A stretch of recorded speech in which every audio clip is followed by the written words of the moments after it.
जी अस्सलाम वालेकुम dear students of second year class. जी आज हमारा लेक्चर नंबर 11 है यूनिट नंबर 1 से।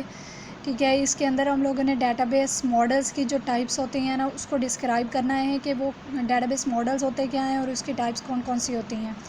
जी डेटाबेस मॉडल की डेफिनेशन है set of rules and standards that define how the database organises the data is called the database model. ठीक है, इसके अंदर हम लोगों ने ये सेट ऑफ रूल्स और स्टैंडर्ड्स होता है जिसके अंदर हम लोगों ने डेटाबेस को ऑर्गेनाइज़ करना होता है और उसके अंदर मौजूद डाटा को ऑर्गेनाइज़ करना होता है।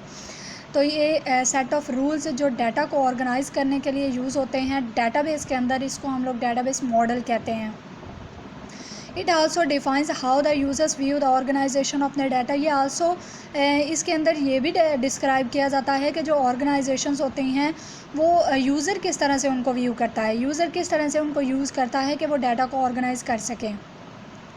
इसकी आगे फ़र्दर कुछ टाइप्स होती हैं जिसमें आता है हायरार्किकल मॉडल। इस मॉडल के अंदर आप लोग सगे माँ बाप और सगे बच्चों वाला कॉन्सेप्ट ले सकते हैं। ठीक है, उसके अंदर क्या होता है कि आप बच्चों के पास सिर्फ एक ही मतलब पेरेंट्स होते हैं और पेरेंट्स के पास भी एक ही बच्चे होते हैं जो सगे वाले होते हैं। ठीक, ऐसा नहीं है कि एक बच्चा होता है, ऐसा है कि एक ही रिलेशन होता है। तो arrange the record in hierarchy like an organizational chart की तरह इसको रिकॉर्ड को हिरारिकी फॉर्म में अरेंज किया जाता है। Each record type in this model is a called the node और अ सेगमेंट। हर एक रिकॉर्ड जो होता है ना वो इस मॉडल के अंदर उसको कहा जाता है कि वो नोड है या सेगमेंट है। मतलब एक ये वाली जो एंटिटी होती है उसको हम लोग कह सकते हैं कि ये हमारा एक नोड है। ठीक है, नोड रिप्रेजेंट्स द एंटिटी। अब इस नोड के अंदर एक एंटिटी को डिस्क्राइब किया जाता है। एंटिटी क्या होती है? वो एक बंदा होता है। ठीक है, एंटिटी लाइक एज बंदा हो सकता है, लाइक एज व्हीकल्स हो सकते हैं, लाइक एज एनी ऑब्जेक्ट हो सकता है, लाइक एज एनी प्लेस हो सकता है। ठीक है, तो ऐसी चीज़ जिसके बारे में हम लोगों ने एट्रीब्यूट्स को डिस्क्राइब करना होता है उसको हम लोग एंटिटी कहते हैं। The top most node is a called the root. अब ये टॉप मोस्ट नोड है तो इसको हम लोग रूट नोड कह सकते हैं। The parent node can have one और मैनी चाइल्ड नोड्स। मतलब पेरेंट नोड के अंदर तो बहुत सारे चाइल्ड हो सकते हैं लेकिन चाइल्ड नोड के अंदर सिर्फ एक ही पेरेंट नोड होगा। The parent node can have more than one can have one और many child nodes. A child node can have only one parent node. ठीक है, आप लोग यहाँ पर देख सकते हो अब ये पेरेंट नोड एक ही है। ठीक है, लेकिन इसके आगे टू चाइल्ड्स हैं, यानी parent node can have one और मोर चाइल्ड्स। और इसके बाद ये पेरेंट नोड बन जाता है तो इसके आगे चाइल्ड्स एक से ज़्यादा हैं लेकिन पेरेंट एक ही है। अब ये पहले इसका चाइल्ड था लेकिन अब ये इसका पेरेंट बन जाएगा। तो ये एक ही है लेकिन उसका आगे चाइल्ड भी एक ही है। अब ये एक पेरेंट है, उसके आगे चाइल्ड एक से ज़्यादा हैं, तो वन और many childs of one parent node. ठीक है, पेरेंट नोड एक है लेकिन उसके आगे चाइल्ड से ज़्यादा सारे हैं। फिर पेरेंट नोड आप लोग देख सकते हैं एक है, उसके चाइल्ड से ज़्यादा हैं, या फिर can have more than one और मैनी चाइल्ड्स। ठीक है, ये वन है और ये मैनी चाइल्ड्स हो सकते हैं।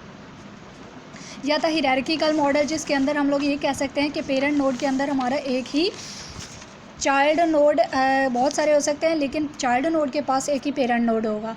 उसके बाद आता है जी सेकंड पे हमारे पास आता है जी नेटवर्क मॉडल। ये भी हायरार्किकल मॉडल की तरह होता है लेकिन इसका डिफरेंस ये होता है कि चाइल्ड नोड के पास एक से ज़्यादा पेरेंट नोड हो सकते हैं।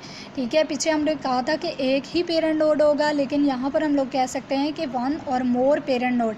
लाइक एज आप लोग देख सकते हो कि सौतेले माँ बाप जिस तरह से स्टेप पेरेंट्स होते हैं तो बच्चे तो एक ही होते हैं लेकिन उनके पेरेंट्स के दो तरह के बन जाते हैं। तो इसी तरह से हम लोग कह सकते हैं कि नेटवर्क मॉडल जिसके अंदर एक चाइल्ड नोड के अंदर बहुत सारे पेरेंट नोड्स हो सकते हैं। अब आप लोग देख सकते हो कि ये हमारा क्या है, एक पेरेंट नोड है। अब ये भी एक पेरेंट नोड है, इसके अंदर ये भी चाइल्ड है, ये भी चाइल्ड है। अब ये इस तरह से हम लोग कह सकते हैं कि पेरेंट नोड के अंदर बहुत सारे चाइल्ड्स हो सकते हैं। अब ये देखें, ये एक चाइल्ड है तो इसके ये दोनों पेरेंट्स बन जाते हैं, ये भी पेरेंट है, ये भी पेरेंट है। तो one child node can have one और many parent node, then this is a called the network model. अब इसके अंदर आप लोग देख लीजिएगा कि जो चाइल्ड नोड्स होते हैं उनको हम लोग एरोज़ के ज़रिए से रिप्रेजेंट करते हैं, लेकिन इसकी जो डायग्राम होती है वो थोड़ी सी हायरार्किकल मॉडल की निस्बत थोड़ी सी कॉम्प्लेक्स होती है, क्योंकि इसके अंदर हम लोगों ने ये ध्यान रखना होता है कि चाइल्ड नोड के एक से ज़्यादा पेरेंट्स भी बनाने होते हैं। अब रिलेशनल मॉडल क्या होता है? रिलेशन लफ्ज़ से ज़ाहिर है कि वो टेबल के लिए यूज़ होता है। Is a more flexible model than hierarchical and network model.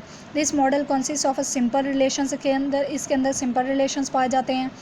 A relation is a term used for a table. ठीक है, टेबल क्या होता है? रोज़ और कॉलम्स का कम्बिनेशन होता है। रिलेशन रिप्रेजेंट्स द एंटिटी अब एक जो रिलेशन होता है वो एंटिटी को रिप्रेजेंट करता है। It is use to the information about entity. अब उस रिलेशन के अंदर ज़ाहिर सी बात है उसी एंटिटी की एट्रीब्यूट्स मौजूद होती हैं, उसी की इन्फॉर्मेशन होती है।